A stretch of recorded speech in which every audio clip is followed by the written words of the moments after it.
Kerasnya Kehidupan. Cerita pendek karya Wina Nur Utami.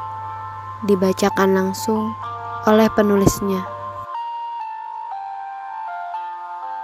Terkadang hidup ini tidaklah adil. Ada yang selalu beruntung dan ada juga yang selalu sial. Ya, begitupun dengan manusia. Jika kita ingin mendekat atau bahkan berteman, mereka hanya akan melihat kita dari luarnya saja. Maksudnya, mereka hanya melihat dan menilai kita berdasarkan pakaian yang kita kenakan, tas yang kita pakai, atau bahkan kendaraan apa yang mengantar dan menjemput kita. Jika kita menggunakan pakaian yang bagus, pasti kita akan mendapat banyak teman. Begitupun sebaliknya. Jika kita tidak mengenakan pakaian yang bagus, pasti kita akan dibully atau bahkan diejek. Rin Angeline. Itulah nama panjangnya. Dia bisa dipanggil dengan Rin. Rin berusia 18 tahun. Ia sekarang duduk di kelas 12 atau kelas 3 SMA. Rin bersekolah di SMA Nusa Bangsa. Ia bisa bersekolah di sana karena mendapat beasiswa dari ia kelas 10 atau kelas 1 SMA. Rin adalah orang yang sangat sederhana. Ibunya hanya bekerja sebagai tukang cuci gosok. Namun, Rin adalah anak yang berbakti kepada orang tuanya.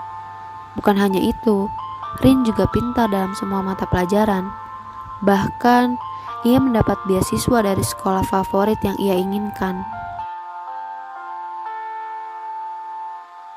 Hari-hari, Rin hanya menghabiskan waktunya untuk belajar dan membantu ibunya mencuci pakaian para customernya. Baginya, mustahil untuk ia dan ibunya bisa beristirahat dan pergi berlibur. Ibu Rin mengidap penyakit gagal ginjal. Dari Rin masih berusia 5 tahun dan ayahnya sudah meninggal pada usia Rin 1 tahun. Itulah yang menjadi alasan Rin harus bekerja setelah pulang sekolah. Di sekolah, ia hanya dipandang sebelah mata oleh seluruh teman-temannya. Tetapi, Rin menghiraukan semua itu. Ia hanya ingin fokus kepada sekolahnya dan lulus di tahun ini. Di kelas, Bu Ade memberitahu kami semua bahwa lusa sekolah kami akan mengadakan drama tentang Cinderella dan sepatu kacanya. Maka dari itu, Bu Ade mengadakan seleksi untuk mencari siapa yang cocok menjadi peran utamanya, yaitu Cinderella.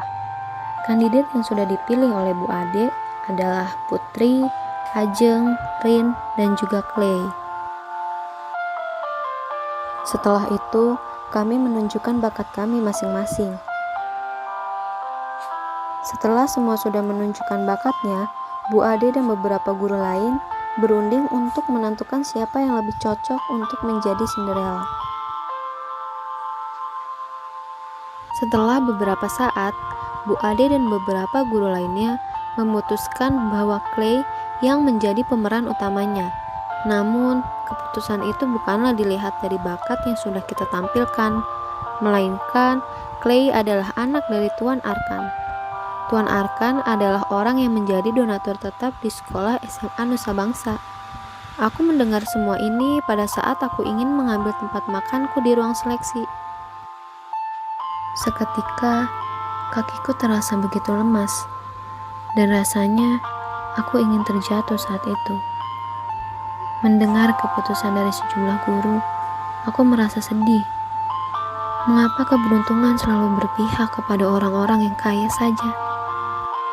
Terkadang, aku selalu berpikir, apa orang kecil seperti kami akan selalu direndahkan, dicurangi, atau bahkan dikucilkan?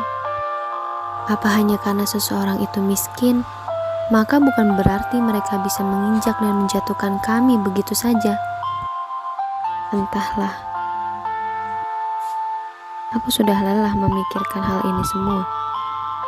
Biarkan kehidupan mengalir secara alami sesuai dengan realita. Karena melawan kehidupan yang tidak sesuai dengan realita hanya akan membawa kita kepada kesedihan. Dari kejadian ini, aku belajar bahwa hidup itu sangatlah keras dan tidak mudah. Namun, jika kita bisa tetap mensyukuri semua, maka kesulitan akan terlihat menjadi mudah.